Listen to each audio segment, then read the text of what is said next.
Merci Safia. Du coup, on va pas parler produits ni courses. Non, je rigole. Je pense que vous me connaissez tous, mais au cas où, je m'appelle Marine. Ça, c'est moi. En noir et blanc, promis, je suis beaucoup plus vive et colorée, mais ça faisait bien sur la slide. On va y aller. Vous êtes prêts? The starting block, let's go. Eh ben allez. Mon but à moi, durant les 50 prochaines minutes, peut-être un peu moins, on verra à quelle vitesse je vais, ça va être de vous emmener sur ce super chemin qui est en pente, comme vous voyez, ou en montée plutôt.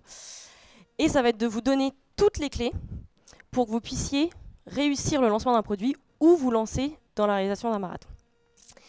Ce qu'il faut savoir, avant de rentrer dans le détail, c'est que moi, j'ai commencé à zéro. C'est-à-dire qu'il y a encore 8 mois, je ne courais pas. Et pour vous dire à quel point je ne courais pas, c'est-à-dire que quand j'étais en retard, qu'il y avait le métro, je disais, c'est pas grave, tu peux sonner, je prendrai le suivant, c'est pas grave. Et mon but à travers tout ce processus-là, ça va être de vous emmener à la victoire. Donc soit de réussir votre lancement produit, soit de réussir un marathon ou un 10 km. C'est déjà largement bien. Donc pour ça, avant de démarrer et de vous montrer un peu quel processus j'ai utilisé, est-ce que vous connaissez Design Thinking ou Lean Startup? Méthodologie agile, je pense qu'on connaît. Moyen, bof. Allez. Pour ceux qui sont moyens, bof, j'ai pensé à tout. Je vous explique. Ce que vous devez retenir du Design Thinking, c'est que c'est une manière de faire pour essayer de creuser une problématique. Avant de se lancer en disant « Ok, je pense à ça, je vais me lancer là-dedans », non, il faut bien comprendre le problème et il faut bien comprendre à qui on s'adresse. Le modèle le plus connu dans le Design Thinking, que vous avez déjà normalement entendu parler, ou pas, c'est le modèle du double diamant. Moi, j'aime bien rajouter aussi la petite boucle à la fin, parce que le double diamant tout seul, ça marche pas trop. On va remarquer sur chaque diamant 2 phases. Une phase de divergence, où là, on va aller récupérer plein d'informations, ou alors imaginer plein de choses, et des phases de convergence, où là, on se recentre. Pour la phase 1, on va se recentrer sur le besoin. Ok, j'ai reçu plein de feedback de plein d'utilisateurs, c'est quoi le vrai problème? Pour la phase 2, maintenant que j'ai imaginé plein de trucs, sur quoi je me focus et sur quoi je me lance. Une fois qu'on a une idée du bon problème, qu'on a identifié la solution qui possiblement pourrait répondre à ce besoin, on teste et on itère. Ça c'est bien, mais c'est le début. Pour aller plus loin, une fois qu'on a une idée de ce qu'on veut faire, qu'on a testé, qu'on a émis des hypothèses et qu'on a à peu près validé, qu'est-ce qu'on fait? On rentre dans un processus plus global qu'on appelle le Lean Startup. Lean Startup, ça veut dire quoi? On retrouve la première phase, Design Thinking, et dans notre boucle de tests et d'itération, il y a trois grandes étapes qu'il faut retenir. Partie développement, donc on met en place les choses, on va mesurer, on va récupérer ce qui se passe. Ok, il y a tel élément, il y a tel truc, il se passe ça. Et à partir de tout ce qu'on a récupéré, qu'est-ce qu'on fait? Quelle décision on prend? Eh ben, je décide de continuer sur la bonne voie, parce que c'est celle qui a l'air de marcher. Ou alors, ça marche pas trop, je pivote. Et on fait des boucles comme ça, jusqu'à être à peu près sûr de ce qu'on veut faire, ou en tout cas assez sûr, avoir assez de preuves pour se dire « Ok, là, ce que j'ai, je peux y aller ». Et donc là, on rentre dans une phase que vous connaissez normalement très bien, la réalisation, la concrétisation. On développe, on se lance, et vous utilisez soit en général du Scrum, du Kanban, du Safe. Ça marche avec le cycle en V, mais on ne va pas en parler maintenant, voilà. On se lance. Pourquoi je vous parle de ces 2 méthodes-là? Il y en a plein d'autres. C'est celle que j'ai utilisée, celle que j'utilise au quotidien, donc c'est celle que je connais le mieux. Et c'était plus simple pour aller là-dedans. Une fois qu'on s'est dit ça, ok, on a la méthode. Parfait. Bah oui, par quoi on démarre? Il va falloir se définir un petit objectif. Pour ça, il y a plusieurs manières de faire. Donc, en général, on se base d'un problème. C'est-à-dire que vous essayez de faire quelque chose, vous n'y arrivez pas. Que ce soit pour un produit numérique ou pas. Il y a un souci, on veut le résoudre. Ou alors, vous avez un besoin. Ah, j'essaye de faire ça, mais j'ai rien aujourd'hui qui me permet de le faire. Je vais devoir le faire à la main ou autre. Ou alors, des fois, au détour d'une conversation, vous dites ah, c'est une trop bonne idée ça, c'est trop cool. Allez go. Ouais, ça, c'est ce qui se passe dans la majorité du temps. Ce que je peux vous dire, c'est que dans mon cas, ça n'a pas été le cas. C'est-à-dire que la première fois, j'ai peut-être eu le malheur d'accompagner des potes qui allaient courir et qui m'ont dit après, en vrai, tu pourrais courir? Non? Allez, tu serais même pas capable de faire 21 km. Ah ouais, je suis pas capable, ouais. Voilà où j'en suis aujourd'hui. Non seulement j'ai fait 5, j'ai fait 10, j'ai fait 21, et maintenant je me suis même lancée sur le 42. Alors il y a une différence entre se lancer et y arriver. On va voir comment. Avant de passer à la suite, j'ai peut-être une breaking news. C'est que c'est pas du tout un chemin linéaire. On a beau avoir la méthode, on a beau à peu près savoir comment on fait, il y a des hauts, il y a des bas. Comme dans tout test ou toute hypothèse, des fois on se mange un mur, ça marche pas, les gens comprennent pas, c'est normal. On monte, etc. Mais c'est un peu le but de l'agilité. On s'adapte, on change et on avise. Première étape. Vous vous souvenez, double diamant. Première étape, collecte d'informations. Comment on fait la collecte d'informations quand on fait du produit? Il y a plusieurs manières. Les 3 qui reviennent régulièrement, ça va être 3 connus, hein, il y en a plein d'autres. Ça va être par exemple les interviews. Ok, bah moi je sais pas trop ce qui se passe, je vais aller interroger les gens. Ok, tu fais quoi dans la vie? Qu'est-ce que tu fais? T'as quelle problématique? C'est quoi les trucs qui se passent bien? C'est quoi ce qui se passe pas bien? Et voilà, on essaye d'interroger un maximum de personnes pour récupérer un maximum d'informations. On fait des benchmarks. Donc quand on a une idée, on essaye déjà de voir si l'idée elle existe ailleurs. Qu'est-ce qui se passe chez les concurrents, si ça existe déjà. On teste, on vérifie, on regarde. Ou on fait des immersions. Des fois, on a la chance de pouvoir aller directement sur le terrain et de se mettre sur l'épaule de quelqu'un et dire tu fais comment toi? Fais comme si j'étais pas là. Ah ok, tu fais comme ça, tu fais comme ça. Pourquoi c'est important de faire des immersions? Parce que parfois, entre ce que les gens disent, ce que les gens font et ce que les gens pensent faire, il y a une différence comme ça. Et donc là, ça permet de bien mettre en relation ce qu'ils disent, ce qu'ils font et ce qu'ils pensent faire et qu'ils font ou pas. Dans le cas de la course à pied, j'ai appliqué le même processus. Donc, je me suis posé les questions. Ok, maintenant que j'ai répondu au pari, ça va m'apporter quoi de courir? Parce que bon, courir pour le fun, c'est bien, mais moi, j'ai pas du tout envie de m'abîmer les pieds pendant 42 km juste pour le fun, quoi. Quand est-ce que je vais pouvoir courir? Où est-ce que je vais pouvoir courir? Est-ce que je m'attaque directement à la montagne? Courir en montagne, quand vous avez jamais couru, c'est pas une bonne idée. J'ai essayé, ça ne marche pas. Au bout de 2 mètres, on fait manque d'oxygène, tout est normal. Et on s'intéresse aussi un peu à ce qui se passe autour. Est-ce que je veux courir sur de la route? Est-ce que je fais des chemins? Est-ce que je vais dans la nature? Est-ce que je vais en ville? Voilà. On se pose plein de questions, on récupère plein d'informations. Une fois qu'on a ces informations, on converge. Et là, on va se dire, ok, qu'est-ce que je cherche à faire? Pourquoi je le fais? En produit, en général, on va essayer de déterminer à quel endroit de la chaîne de valeur je vais intervenir.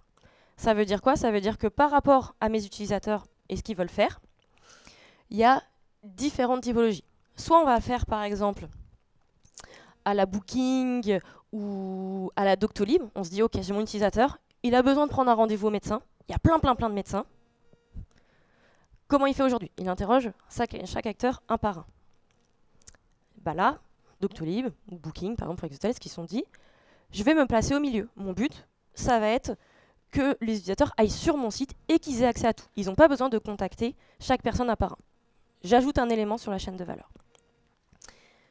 Dans le cas, par exemple, de Airbnb ou du Bon Coin, là, l'idée, c'est de se dire, moi, j'ai plein de choses à vendre. Comment je contacte des personnes qui pourraient être intéressées pour acheter? Et là, on va se positionner au milieu. Autre type de valeur. Et il y a un troisième grand type qui va être, je suis un utilisateur, j'ai plein de trucs à faire. J'ai un mariage organisé, je ne sais pas trop qui contacter, quand, etc. Bah, je vais aller demander à un wedding planner. Ou je veux partir en vacances, je vais passer par une agence de voyage et c'est elle qui va tout faire. Et là, la chaîne de valeur, ça va être d'interfacer tous ces acteurs-là et d'être l'intermédiaire. Les personnes me contactent uniquement moi et je m'occupe du reste. Ça, c'est pour le niveau produit. On se pose la question, à quel endroit on apporterait le plus de valeur? Si vous avez un truc à retenir sur tout ce qui est produit, c'est à quel endroit moi j'ai le plus d'impact et j'ai le plus de valeur pour mes utilisateurs. Comment ça se passe? En général, on essaye de mapper ce que l'utilisateur est, ce qu'il a envie, ce dont il a besoin, et ce que le produit que j'essaye de construire peut apporter. Donc on mappe déjà ce dont il a besoin, ce qu'il a envie de faire. Et on met en face du côté produit l'apport de valeur qu'on veut faire. Ensuite, on va mettre en face ce que l'utilisateur fait réellement, donc les tâches, voilà, son job, et ce que le produit va apporter comme feature. Et enfin, on met en face tout ce qui ne se passe pas bien, donc les pain points, et ce que le produit peut apporter pour les résoudre. Ça, c'est ce qu'on fait pour déterminer voilà, la valeur qu'on veut apporter, à quel endroit, et comment je fais en sorte de tourner le produit de la bonne manière.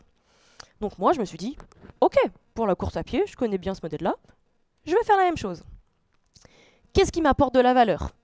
Ok, bah moi, j'aime bien sortir, j'aime bien rester en forme, j'ai besoin de prendre l'air, voilà. Bon, par contre, ce qui m'embête, c'est que 42 km, c'est quand même ultra long. Trouver 2 heures de mon temps, ça va être corsé. Et puis, si à chaque fois je fais du sport, j'ai des courbatures, je peux pas marcher pendant 3 jours, compliqué. Et en face, j'ai mis ce que pouvait m'apporter la course à pied. Ok, bah courir, ça peut se faire à l'intérieur, mais je peux le faire dehors. Ultra cool. Ça me fixe un objectif. Vous avez compris que normalement, je marche beaucoup au défi. La preuve, sinon je ne me serais pas mis à courir. Donc là, j'ai un objectif, j'ai un cap à suivre. Au niveau des pain relievers, forcément, je peux manger autant de chocolat que je veux. Ça, j'aurais pu mettre que celui-là, c'était largement suffisant. Et ceux qui me connaissent, ils savent que c'est très important. Donc voilà, j'ai mappé ce que moi j'avais besoin, ce que la course pouvait m'apporter, et j'ai trouvé quand même qu'il y avait des points qui se rejoignaient. Une fois qu'on s'est dit ça, ok, cool, ça peut matcher. Qu'est-ce qu'on fait? On essaye d'imaginer comment on peut répondre à ça. Comment on y répond? Au niveau product management, on a plein d'ateliers. On est très fan de la co-création, de mettre tout le monde dans la même pièce pour les faire réfléchir. Donc il existe, encore une fois, plein d'ateliers. Bon, ça, c'est mes 3 préférés. C'est des ateliers de co-création. Donc on va voir le Crazy 8. Vous prenez une feuille de papier A4, vous la pliez en 3, ça fait 8 cases, et vous avez 1 minute par case pour dessiner quelque chose qui pourrait répondre à votre problème. Donc imaginons si on dit, par exemple de Tulip, ils disent ok, j'aimerais mettre en place un rappel pour mon rendez-vous. Ok, bah j'ai 1 minute pour imaginer une fonctionnalité qui fait ça. Hop, hop, hop. Et ça peut se transposer à n'importe quel élément. Le brainwriting, ça va être chacun a 2-3 minutes pour faire un dessin. Et au bout des 2-3 minutes, ou 5 minutes, ça dépend combien de temps on veut mettre, on passe la feuille à son voisin. Et ça va faire le tour comme ça. Et le but, c'est qu'à la fin, si on est 10, on a 10 exemples de produits qui ont été construits avec l'aide de tout le monde. Chacun a mis sa patte. Et le Oh My Oui, ça s'applique un peu plus aux problèmes qui ne peuvent pas être dessinés. Par exemple, on pourrait dire aujourd'hui, j'ai pas assez de temps pour faire ça. Et bien là, on va dire ok, j'ai pas assez de temps pour le faire. Comment pourrions-nous faire pour avoir plus de temps pour faire telle chose? Et donc, on va se mettre dans le cas où on va se poser des questions. En général, à la fin de ces exercices-là, on va arriver avec 3 types d'éléments. Des wireframes, des mock-ups ou un prototype. Et là, vous vous dites, ok, mais c'est quoi la différence entre tout ça? La différence, c'est qu'à la fin d'un atelier, on arrive souvent avec ce qu'on appelle des wireframes. Donc, c'est quelque chose qui a été dessiné à la main, à la va-vite, qui n'est pas du tout finalisé, mais on a l'idée globale de ce qu'on veut faire. Ça va passer dans les mains de designers qui vont le transformer en mock-up. Ça va être des maquettes fixes, mais haute fidélité. On sait à quoi ça va ressembler. Et à la fin, on essaye de transformer ça en prototype. Donc, ça va être toujours des maquettes, quelque chose de fixe, qui n'est pas du tout, il n'y a pas de code derrière. Par contre, c'est cliquable. Donc typiquement, si je clique ici, je passe dans les faits à mon autre maquette. Mais vous, quand vous voyez ça, vous avez vraiment l'impression d'avoir un produit qui est finalisé. Et c'est ce qu'on utilise en général pour faire les tests. Donc on va aller voir nos utilisateurs en disant on a imaginé telle solution. Pour vérifier nos hypothèses, on va se dire ok, manipule, essaye de faire telle chose, telle action. Et on regarde si les personnes arrivent à le faire, si elles comprennent. Et c'est là qu'on se dit, OK, ça marche pas. Ça marche, mais on a dû expliquer. Et on itère. Ça marche bien quand c'est un produit numérique. Quand c'est pas un produit numérique, en général, on se concentre à se poser des questions et essayer d'y répondre. Donc moi, c'est ce que j'ai fait dans mon cas, très personnel. Je me suis dit, OK, je sais que je peux courir. Tout le monde peut courir. Physiquement, c'est possible. Mais combien de temps? Parce que, ok, viser directement les 42, c'est bien. Mais si déjà je suis pas capable de courir une demi-heure, 42 km, je ne le ferai jamais. Donc, combien de temps je suis capable de courir aujourd'hui? Est-ce que je suis capable de me préparer à une course avec ou sans coach? Est-ce que je dois courir avec de la musique? Ou est-ce que je peux courir sans? Voilà, je me suis posé plein de questions en me disant, il faut que je réponde à toutes ces questions-là pour être capable d'avancer. Parce que forcément, si je me lance dans quelque chose mais que ça ne convient pas, ça va être très long et compliqué. Une fois que j'ai posé mes questions, bah forcément, on va vouloir y répondre. Donc on passe dans une phase d'expérimentation. Là, vous l'avez compris, on a fini la phase de design thinking. On a tout découvert, on sait à peu près où on veut aller, on a imaginé ce qu'on veut mettre en place. Maintenant, on teste. Pour tester, qu'est-ce que j'aime bien faire? C'est créer tout ce qu'on appelle test card ou learning card. En produit, ça permet de se dire, ok, je pose ce que je veux tester, c'est pourquoi je le fais, qu'est-ce que je pense que ça va apporter. Quand on est dans des grandes entreprises ou même des petites, mais qu'il y a un intérêt d'avoir une notion business ou une notion temps, parce que parfois on n'a que 2 semaines. Voilà. Ça peut être intéressant aussi de rajouter ces éléments-là dans le test en disant je veux tester ça, je veux aussi que ça convienne dans mes contraintes à moi. Et de mettre ça en parallèle avec ce qu'on va apprendre. Pourquoi c'est important, ou pourquoi moi je trouve que c'est important, c'est que quand on va se lancer dans le test, si on ne se fixe pas des objectifs en disant ok, j'ai raison si j'ai telle chose, ou j'ai tort s'il se passe telle chose, ça va être très compliqué d'apprendre et de se dire ok, par rapport à tout ce que là j'ai mis en place, finalement, est-ce que ça va me servir, ça va pas me servir? Alors que là, on sait ce qu'on avait imaginé, on sait ce qu'on a appris, et donc par rapport à ce qu'on a appris et ce qu'on avait dit au début, on sait si on peut pivoter, si on peut garder, ou si justement on raye. Donc moi, qu'est-ce que je fais? Même principe, je me suis lancée. La première fois, j'ai couru. Au bout de 5 km, c'était fini. Mon cœur a explosé, mes poumons aussi d'ailleurs.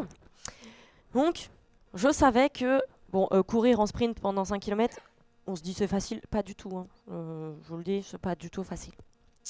Donc moi, j'ai fait le test. Je me suis dit, ok, par rapport à ce que je voulais tester, ok. J'ai essayé de courir avec et sans coach. Sans coach, en fait, je sais pas quoi faire. Je cours et du coup, j'ai essayé 1 mois. Et au bout d'1 mois, je me suis dit, en fait, est-ce que j'ai progressé? Est-ce que j'ai pas progressé? Je sais pas. J'ai essayé avec et sans musique. Sans musique, je m'entends respirer. Quand on s'entend respirer, c'est pas une belle respiration. Hein, c'est pas du tout agréable. On n'a pas envie de continuer. Je vous les passe, mais voilà. J'ai fait plein de tests qui m'ont dit, ok, mon objectif, ça va être de le faire avec un coach, ça devrait être avec de la musique, tel parcours, faire des tours de parc, moi ça m'intéresse, c'est pas que ça m'intéresse pas, mais en fait quand j'ai fait 1 tour, 2 tours, je me dis ok, pour atteindre les 10 km il me reste 6 tours, je fais mon truc, il reste 5 tours, 4 tours, c'est très long. C'est très très long. Donc je sais que ça me va pas. Et j'ai fait le test sur tout ça. Le test le plus douloureux, je peux vous dire que c'est l'équipement. Parce que comme je ne courais pas, j'avais pas des chaussures. Donc je me suis dit, j'ai des vieilles baskets, je vais essayer. J'ai eu des ampoules qui ont fait que je n'ai pas pu marcher pendant 2 jours. Enfin, pas plus mettre de chaussures pendant 2 jours. Donc équipement super important. Donc on se dit des fois, ok, je veux faire quelque chose. L'équipement, vous le mettez là, très important. Une fois qu'on s'est dit ça, ok, j'ai testé, je sais à peu près où je veux aller. Qu'est-ce qu'on fait? Eh ben c'est parti, on y va, on se lance. Lancement, ça veut dire quoi? Donc, quand on parle product management, pas forcément, on commence à développer notre produit. On y va. On met la main à la pâte et on se dit, let's go, je vais commencer par développer telle feature, telle feature, telle feature. Ok. Mais en fait, le lancement, ça ne s'arrête pas là. Parce qu'une fois que le produit est fini, bah, s'il n'y a pas eu de communication, s'il n'y a pas eu de stratégie de mise en place, le produit va mourir tout seul parce que personne ne l'utilise, parce que personne ne le connaît. Donc, une fois qu'il est fait, enfin, ou en train d'être fait, en général, on fait ça en parallèle parce que ce qu'on construit, ça va aussi servir à alimenter notre stratégie marketing et notre plan de communication. Stratégie marketing, donc, sur quel canal, quel canal sur quel canal au masculin, au singulier, voilà. Je vais pouvoir aller chercher mes utilisateurs. Ok, je vise par exemple des jeunes. Bah, peut-être que je vais privilégier des réseaux sociaux. Je vise des personnes qui font du sport. Je vais peut-être privilégier les grandes marques sportives et leur newsletter ou autre. Je vise, voilà, en fonction de mes utilisateurs, je vais viser plus ou moins des canaux différents. On fait le plan de com. Ok, je veux communiquer sur les réseaux sociaux. Bah oui, mais je communique quoi? Quel support? À quelle régularité? Voilà. Comment j'annonce la sortie de mon produit? Est-ce que je fais du teasing? Par exemple, on lance un film, vous avez toujours des trailers, vous avez toujours des trucs qui circulent partout avant même la sortie du film. Ça, c'est le plan de com. Et une fois qu'on a défini tout ça, bah let's go. Comme pour un entraînement de course, on a notre plan d'action et on le met en place. Ça veut dire aussi qu'à chaque étape du plan d'action, on peut être amené à retravailler. Ok, j'avais visé tel canal, ça marche pas du tout, mes emails ils sont pas du tout ouverts. Bon, bah peut-être qu'il va falloir voir autre chose. Pour la course à pied, j'ai fait la même chose. J'ai défini mon entraînement pour faire 42 km. Il faut 2 fois 16 semaines. Ok, tout va bien, j'en ai pour pas un an, mais au moins 8 mois de travail. Rien que ça, tout est normal. Je me suis fixé un objectif par rapport à mes premières foulées. Je sais que mon rythme de croisière, c'est 6,30. Donc en période de course, là où il y a de l'adrénaline, etc., je peux viser en dessous. 3 sorties par semaine, c'est jouable. Donc je m'y tiens. Je vous laisse imaginer, 3 sorties par semaine, il faut un jour de repos. Bah, les bars, les soirées, il faut faire des choix, hein, c'est compliqué. Hein. J'ai racheté du matos, parce que bah, voilà, les baskets c'est important, mes pieds me remercient. J'ai choisi que mes sorties longues ça va être le dimanche. En général, quand on fait un entraînement, on va avoir, donc c'est mon cas particulièrement, en fonction de l'entraînement ça peut changer, une séance de fractionné, de cardio, une séance pour apprendre un peu son allure, et une séance longue. Il faut courir 2 heures, 2 heures et demie, 3 heures pour entraîner son corps à faire des grandes distances. Et tout le long, comme quand on lance un produit, le but, ça va être de suivre ce qui se passe. Ultra important de regarder ce qui arrive. Si je me fais une foulure à la cheville, je ne vais pas continuer à courir. Ça paraît évident. Mais il va falloir adapter à chaque fois. Parce que en fonction de ce que vous aviez prévu et ce qui se passe, des fois, il y a différence. D'ailleurs, il y a une citation de je ne sais plus qui, que j'aime beaucoup, qui dit que si tout se passe comme prévu, c'est qu'il y a un problème. Ce n'est pas normal. Donc, on fait toujours analyse et on vérifie ce qui se passe. Donc, je me lance. Et là, paillettes dans les yeux, première compétition. Attention. 16 avril, 0. Je me dis, allez, objectif, quand même, en deux mois, je devrais être capable de faire 10 km à l'allure fixée. J'ai pas réussi. Voilà, super. Bon, j'ai une excuse. Fin juin, je ne sais pas si vous vous rappeliez, il faisait 29 degrés. Vous avez déjà essayé de courir 10 km sous 29 degrés. C'est dur. Mais, autre objectif. Je me suis dit, allez, fin octobre, le but, c'est de faire 21 km. Objectif réussi. Je finis. Et en plus, dans les temps. Voilà. Ah, merci. Oh, arrêtez. Donc, objectif réalisé. Donc, je me dis, ok, cool, la stratégie que j'ai employée, elle fonctionne pour l'instant. Je me dis, allez, je vais tester autre chose quand même, parce que le marathon, ok, c'est loin. Si je testais le trail, le trail, ça monte, ça descend, voilà. Il faut monter des escaliers. Vous avez déjà fait Fourvière en courant? C'est pas du tout le même entraînement. C'est là que je me suis rendu compte que moi, je m'étais entraînée pour courir à plat, une longue distance, longtemps. Le trail, c'est cardio, faut monter d'un coup. Puis ça descend, puis ça remonte. Mes jambes, elles étaient KO, mon cœur était KO. Super intéressant, super cool à faire. Mais c'est pas la même chose que de courir rapide. Donc typiquement, là, je sais que si demain je me dis je vais me lancer dans un 40 km de trail, je ferai pas le même entraînement que à pied. Et le but, voilà, le but final, 1 an après, quasiment jour pour jour, le marathon. Mais ça, c'est le but. Donc, on se dit, ok, tout s'est bien passé. Imaginons que je l'ai réussi. Ok, top. Qu'est-ce qui se passe? Parce que c'est pas fini. Dernière étape. Une fois que notre produit est installé et qu'il fonctionne, est-ce qu'on le laisse comme ça et qu'on fait plus rien? Bah non. Non. N'importe quelle entreprise dirait, bah maintenant que ça marche, faut croître. Enfin, on s'étend. On gagne plus d'argent. On gagne plus d'utilisateurs. Ou on fait en sorte qu'ils reviennent plus régulièrement. Donc la dernière partie que je trouve ultra intéressante, c'est de se dire, ok, maintenant que j'ai planifié tout mon produit, il faut que je vise aussi la croissance, la suite. Qu'est-ce que je vais faire après? Pour ça, il y a plein de méthodos qui existent. Moi, celle que j'ai utilisée, c'est le Product-Led Growth. Alors, ce qu'on connaît régulièrement, c'est le Sales-Led Growth. Donc, on drive par les ventes. Donc là, on a une équipe de vente, équipe commerciale, qui va aller chercher les clients et leur but, c'est de ramener plein de clients. Ça, on connaît. On a aussi parfois le marketing-led growth. Donc ça veut dire que j'augmente ma communication, je vise plus de canaux pour amener plus d'utilisateurs et des utilisateurs différents. Et donc là aussi, j'ai une équipe qui travaille pour faire cette croissance.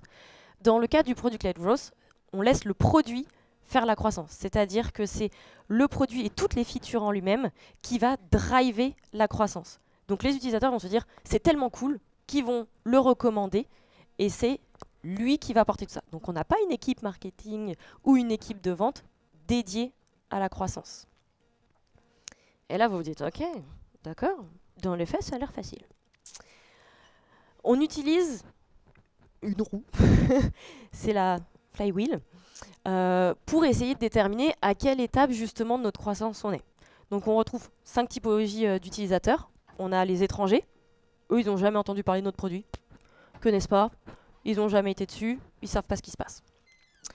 Pour passer en mode explorateur, ils vont soit être confrontés une première fois au produit, ils vont l'évaluer, comme vous faites pour n'importe quelle chose. Ah, t'as entendu parler de ça? Non, bah vous allez aller voir ce qu'ils proposent, etc. Vous passez en mode explorateur. Une fois qu'on est en mode explorateur, on va commencer à faire de l'activation. C'est là que votre produit va porter la croissance. Pour faire de l'activation en produit-led growth, le but, c'est que l'onboarding se fasse tout seul.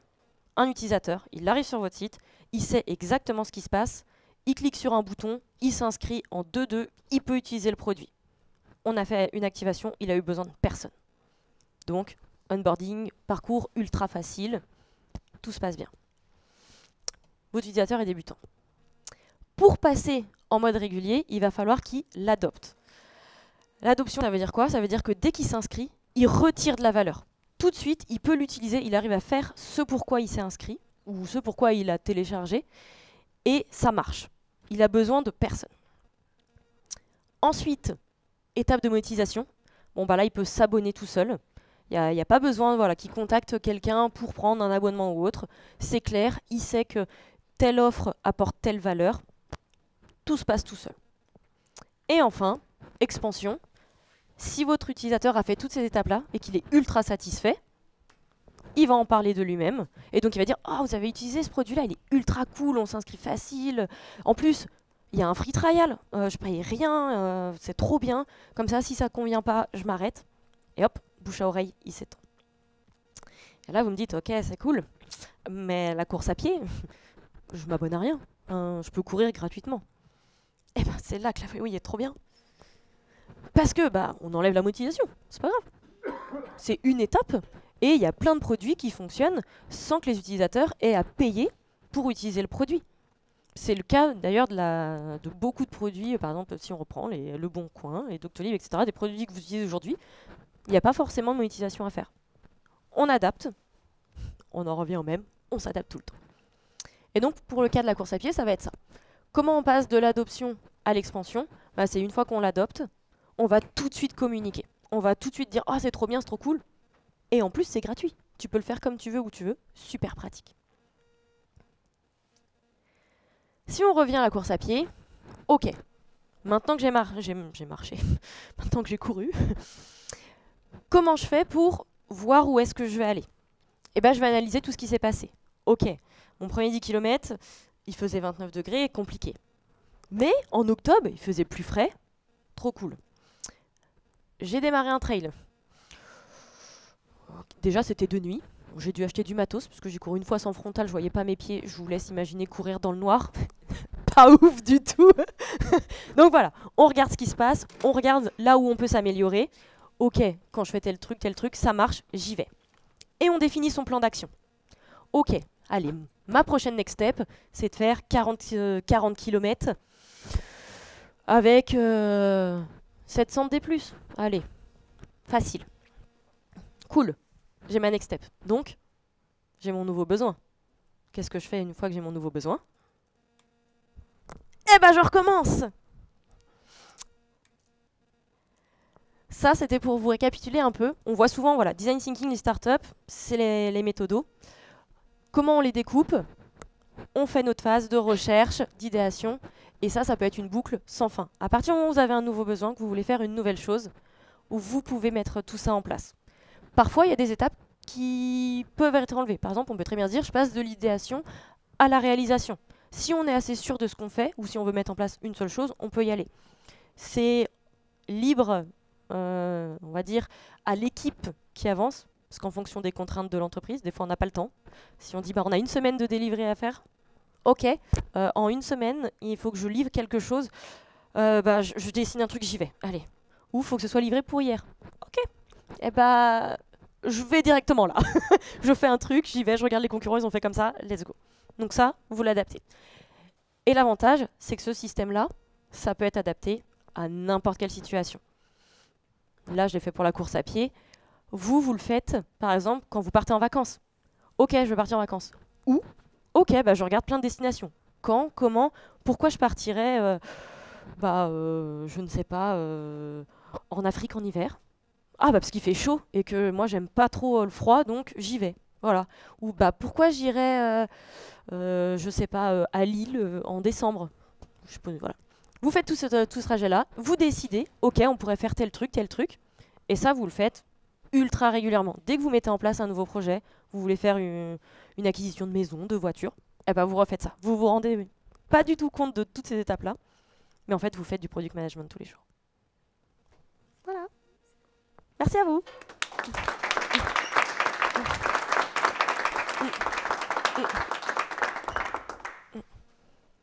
Est-ce que vous avez des questions? Des questions?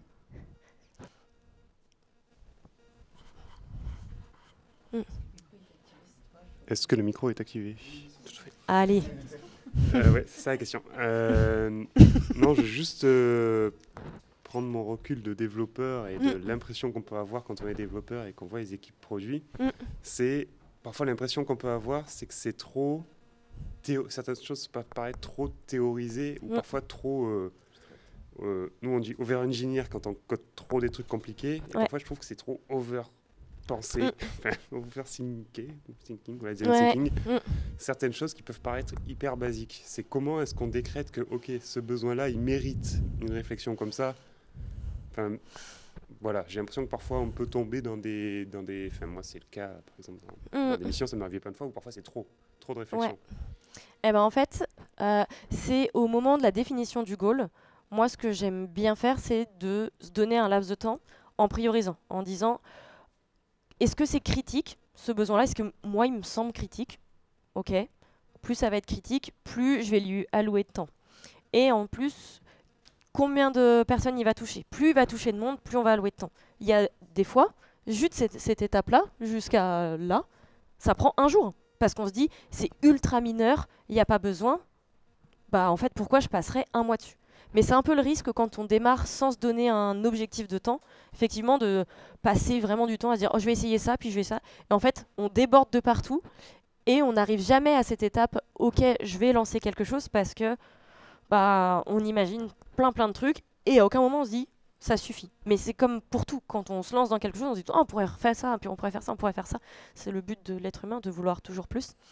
Et si on n'a pas fixé cette limite dès le début, bah, on arrive effectivement dans des cas où c'est ultra overkill. Et ce qu'il faut peut-être savoir, c'est que plus c'est simple, plus ça demande de temps. Ça paraît tout con, mais plus on veut faire un truc ultra simple, plus il faut investir. Donc ce que je peux conseiller, c'est de fixer un objectif et de se dire, bah, je me laisse une semaine pour avoir des premières preuves. Et si au bout d'une semaine, j'ai pas de preuves, c'est que possiblement, bah, soit le besoin n'était pas le bon, soit ça vaut pas la peine. En fait, j'ai aucune preuve qui me prouve que ça, il y a un intérêt et il faut que j'y investisse du temps. Fini. Voilà.